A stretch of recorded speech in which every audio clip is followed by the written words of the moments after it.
The Amarillo Parks and Recreation Department delivering an update on its master plan to the Parks Board today. KAMR Local 4's Judd Baker was at the meeting and filed this report.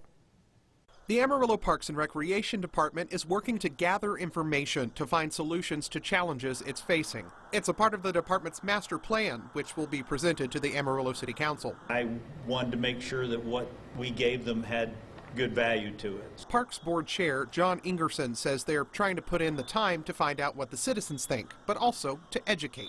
That's been a big component of this latest master plan that we're doing, is to really educate the council as well as the citizens on the challenges that we face with the Parks and Recreation Department. One of those challenges being capital funding for assets. In terms of our assets, Director of Amarillo Parks and Rec, Michael Kashuba, says back in 2019 they had an asset management plan that looked into what they own as a department, which he says totaled to about 16,000 items in the value of about $100 million. With that study, it was indicated that we should be spending somewhere between $3.3 and $3.8 million every year.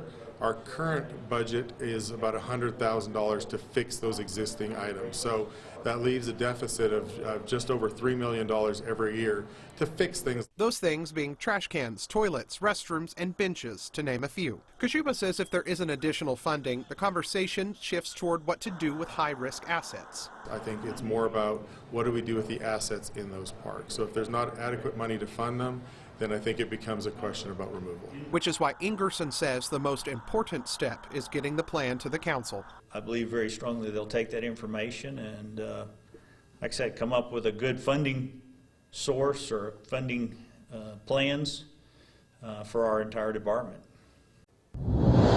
Kashuba says without the proper funding, the city may be forced to remove or close some park facilities. He says they have a survey online right now for citizens to fill out, which will help them prioritize which facilities to fund if they don't get more funding. Live in studio, Judd Baker, KAMR Local 4 News. Jackie. Judd, thank you. That online survey closes on July 25th at midnight. If you'd like to fill it out, you can find a link at myhighplains.com. We have an update